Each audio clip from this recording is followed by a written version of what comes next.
It is my tremendous honor to introduce our president, President Barack Obama.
Choose whether we continue this journey of ours or whether it all goes out the window.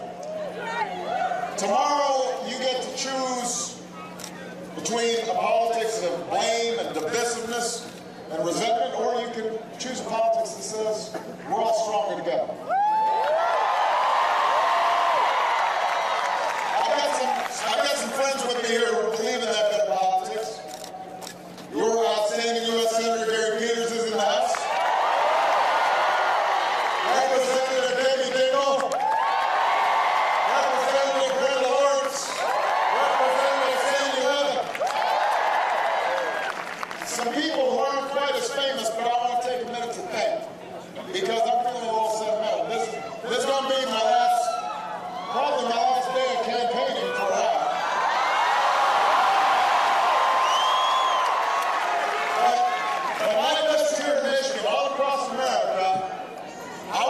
Say thanks to the organizers of so many grassroots efforts.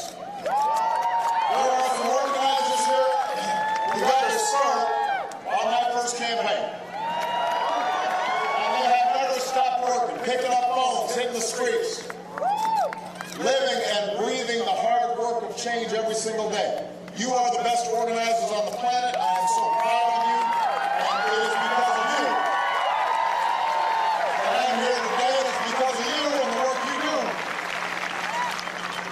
And we've got a chance to continue to make history tomorrow. Think about where we were 8 years ago. The thing is, I just realized some of you were like 10. Some of you were, let's admit it, while I was out there campaigning, you were watching the Disney Channel. I love that, Carly. I got it. Josh and Drake. I know, because I was sitting there. Although I had the soft spot for SpongeBob.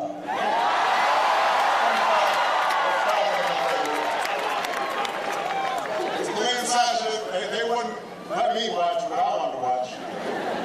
But for those of you who don't quite remember 8 years ago, we were living through 2 long wars, going through the worst economic crisis in 80 years.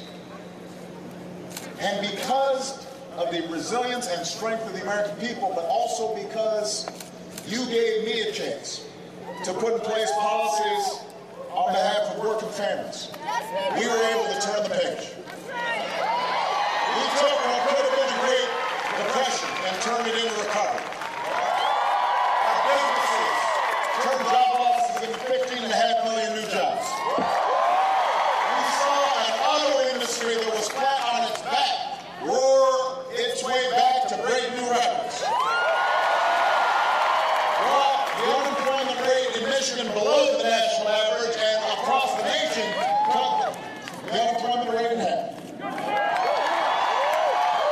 Last year, incomes went up faster than any time in 30 years. Poverty went down faster than any time in 30 years. 20 million Americans have health insurance that didn't have it before. We doubled our production of clean energy. Became the world leader in fighting climate change. Brought home so many of our men and women in uniform. Took out Osama bin Laden. High school graduation rates all-time high.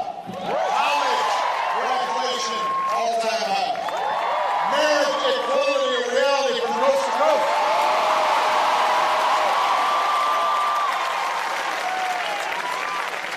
That happens because people in 08 decided to choose hope over fear.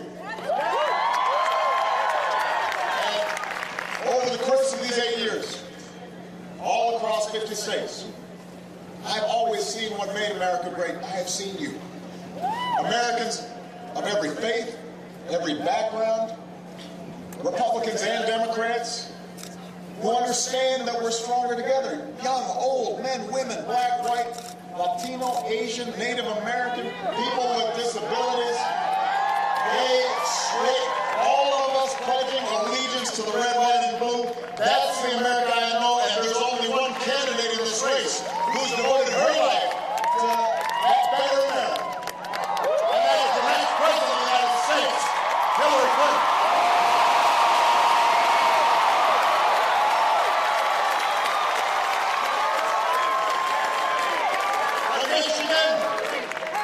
All that progress goes down the drain if we don't win tomorrow. This race will be closer in Michigan, just like it will be in a lot of parts of the country. And I know it's been a long campaign. And the end of every campaign brings all kinds of craziness and negative ads and noise and distractions. And for those of you who are voting for the first time, I know sometimes you think, oh, this is kind of strange.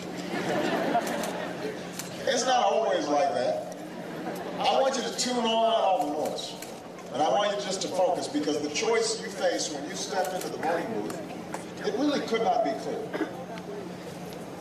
Donald Trump is temperamentally unfit to be commander-in-chief.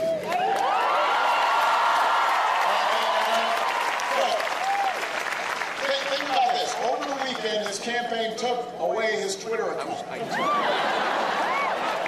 Now, if your closest advisors don't trust you to tweet, then how can we trust him with the nuclear codes? He's unqualified to be America's chief executive. He brags that he's a business guy, but we've got a lot of businessmen and women who succeed without stiffing small businesses and workers. Once they've already done work for you, and then suddenly you don't pay them, and you basically say, you know what, because I got more lawyers than you, I don't have to pay you? This is the first candidate in decades to hide his tax returns. He hasn't paid his federal income taxes in years. Which means that he's not contributing to our veterans. He's not contributing to our troops. He's not contributing to our outstanding public universities. And by the way, since we're in Michigan, take a look at what he said about the auto industry. Now remember, when I came into office, the industry was flat on its back. Thank you. And we made some tough decisions to bring workers, management, everybody together in order to revitalize the industry. Just last summer, Donald Trump said, you could have let it go bankrupt, frankly. Wow.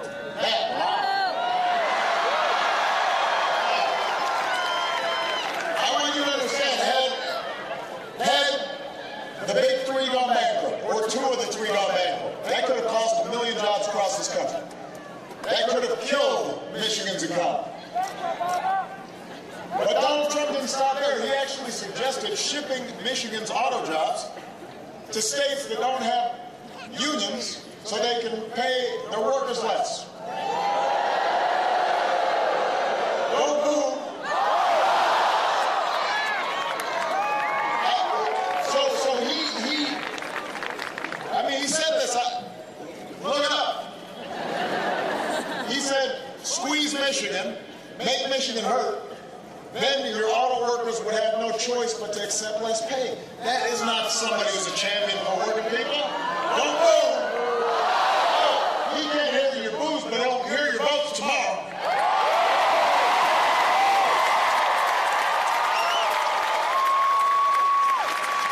This is not somebody who's a champion for working families. For all his tough talk about China, he uses Chinese steel in his hotels. He's giving jobs to Chinese steel workers, not American steel workers. For all his tough talk on trade, the trade war he threatens to trigger might well damage the auto industry all over again. You gotta go. Every time my administration has brought a trade enforcement case against China that's been decided, the United States of America's won. That's how you stand up for American workers. So every auto worker on the assembly line right here in Michigan, every small business owner, every barkeep, every teacher in communities that depend on the auto industry, I think I've earned some credibility here. Plants that were closing when I took office are working double shift now. The auto industry has record sales. I think I've earned some credibility here. Manufacturing jobs have grown at the fastest rate since the 90s. When another Clinton was president, I think we've earned some credibility here. So when I tell you that Donald Trump is not the guy who's going to look out for you, you need to listen. Do not be bamboozled. Don't fall for the okie doke. In his 7 years on earth, the Donald has never shown any regard for working folks. I don't think he knows working people, except for the folks who clean up in his hotels and the folks who mow the fairway on his golf course. He didn't care about working people then, he won't now. Meanwhile, Hillary Clinton is going to put forward the biggest investment in new jobs since World War II.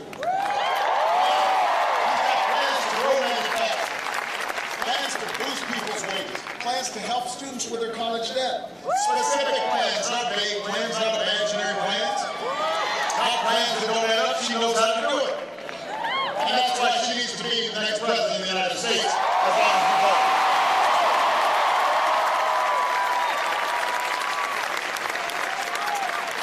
Let me tell you something else I've learned about this job mission. I love you too, but I got business to do.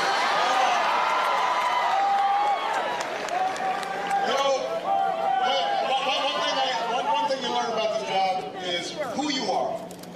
What you are doesn't change once you move into Oval Office. It only gets magnified. A spotlight is put on it. It's like an EKG for your character. If you denigrate minorities before you take office, then you'll denigrate minorities after you take office. If you think of immigrants as criminals and rapists when you're running for office, then that's how you're going to think once you're in office. If you mock people with disabilities or treat women as objects, calling them pigs and dogs and rating them on a 1 to 10 scale instead of based on their character and intelligence. And that's how you're going to think about life. If you insult POWs and talk down our troops and say you know more than our generals do about fighting terrorism, even though you don't know the difference between Shia and Sunni, and that's how you're going to conduct yourself as a commander-in-chief. You know, it's bad being arrogant when you know what you're talking about. But it's really bad being arrogant when you don't know what you're talking about.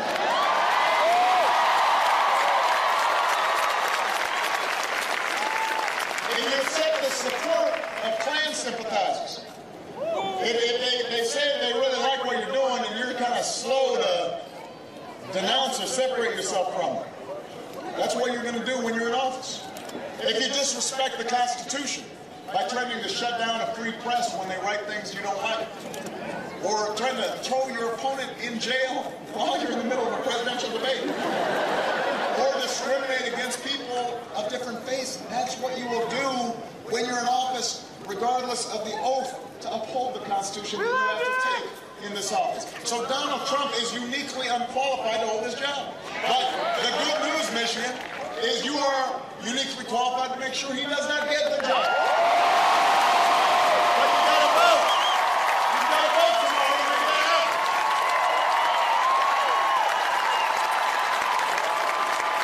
And the good news is you don't just have to vote against something.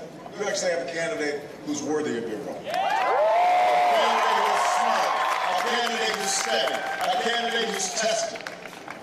Probably the most qualified person ever to run for this office. And that's President of the United States, Hillary Clinton.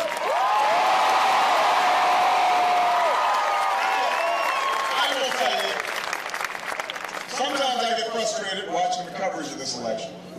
There's a bunch of it that has not been on the level. But I want to tell you something right now. The way campaigns have unfolded, we just start accepting crazy stuff as normal. And people, if they just repeat attacks enough and outright lies over and over again, as long as it's on Facebook and people can see it, as long as it's on social media, people start believing it. And it creates this dust cloud of nonsense. So I've had to bite my tongue after a lot of the nonsense I've heard about Hillary. I know Chelsea has. Can you imagine? Just crazy conspiracy theorizing. But I know Hillary. She's somebody who's dedicated her life to making this country better. Think about how she got her start as a young woman. She was about her age. While Donald Trump and his dad were being sued by the Justice Department for denying housing to African American families, Hillary, about your age, was going undercover from school to school to make sure minority kids were getting an equal education.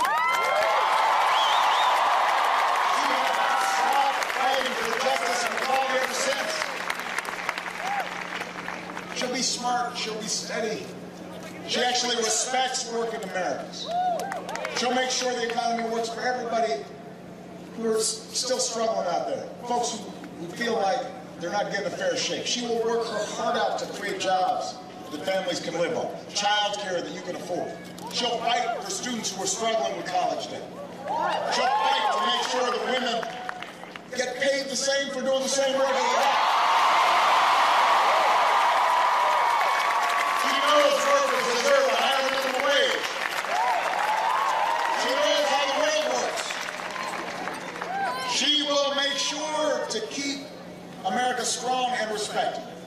She won't turn people against each other just to win an election. She will be a leader for all of us because she knows we're stronger together. And that's what this all comes down to, Michigan. I said this before. The most important office in a democracy is not president, it's not senator, it's not congressman or mayor. It is the office of citizen. The most powerful word in our democracy is the word we. We the people. We shall overcome.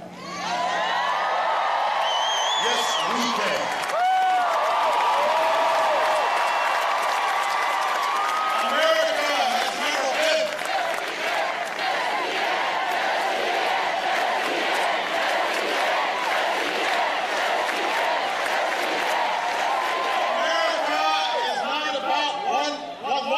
Can do for you. I didn't say yes I can. I said yes we can. I told you I wasn't a perfect man, wouldn't be a perfect president, but I said I will work alongside you. I will work as hard as I can to make sure that all of us together can advance the causes we believe in. What we can achieve together through this sometimes frustrating, often slow, but ultimately enduring role that we play in self-government. Thank you, Obama. This is what this country runs on, is you deciding that you care enough about it to get involved. Even when the odds are steep, even when the road is long, that's our history. That's why patriots chose revolution over tyranny. That's how GIs your age defeated fascism. That's how women found the courage to reach for the ballot. That's how marchers crossed the bridge in Selma. That's how workers organized for collective bargaining and better wages. They did it together. In this country, privileged to make a difference. You don't have to practice a certain faith or look a certain way to bend the arc of history in a better direction. We hold these truths to be self-evident. All men are created equal. That we are endowed by the Creator with certain inalienable rights. That's what makes America exceptional. All of us equal. All of us having a voice. All of us making a claim on the American dream. All of us fulfilling our responsibilities and not just enjoying the rights of this incredible nation, this amazing experiment in self-government. That's what it's about. And so, Michigan, whatever credibility I've earned after 8 years as president, I am asking you to trust me on this one. I already voted.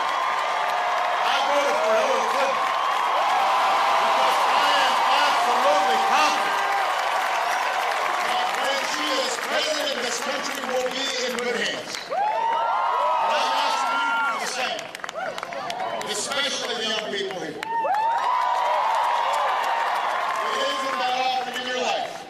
Where you know you can make a difference. Not that often you got a chance to move history in a better direction. This is one of those moments. This is one of those moments. Don't let it slip away. You have the chance to reject a coarse, divisive, mean-spirited politics that will take us backwards. You can elect a leader who spent her entire life trying to appeal to the better natures, angels of our nature. You have a chance to elect our first female president. A president who will be an example for our daughters and our sons. And so after all the noise, after the negative ads, after all the campaigning, all the rallies, it now just comes down to you. It's out of Hillary's hands now, it's out of Michelle's hands, it's out of my hands. It's in your hands. The fate of our democracy depends on what you do when you step into that voting booth tomorrow. How many people you bring to make sure they vote. Do not fall into the easy cynicism that says your vote doesn't matter, all politicians are the same. That's what special interests and lobbyists, my opponents, Hillary's opponents, that's what they want you to think, so you don't go vote. Your vote matters. There are states where I won 2 votes a precinct. That's how I won that state. Your voice matters. Your voice makes a difference. I have heard it. And for all the tough lessons that I've learned during this presidency, for all the times I've fallen short, I have told Hillary, and I'll tell you, what's picked me up every single time, what has gotten me working as hard as I can, even when I'm discouraged, even when I'm down, it's been you, the American people. Yes. Time and again, you picked me up.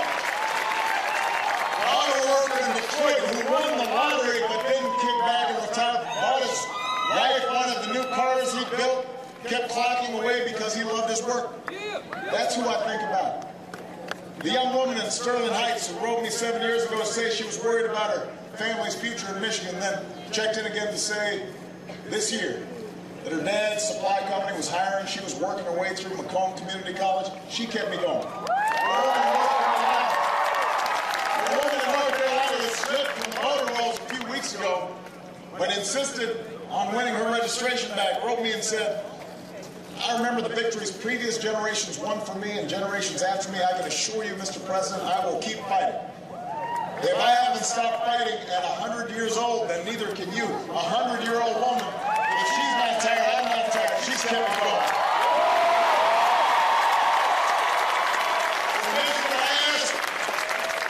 I ask you to do for Hillary what you did for me. I ask you to carry her the same way you carried me. I ask you to make her better the same way you made me better. Tomorrow, if you're willing to stand with me again, if you're willing to get your friends and neighbors and co-workers to the polls again, if you're willing to reject fear again, if you're willing to embrace hope again, then we will finish what we started. We will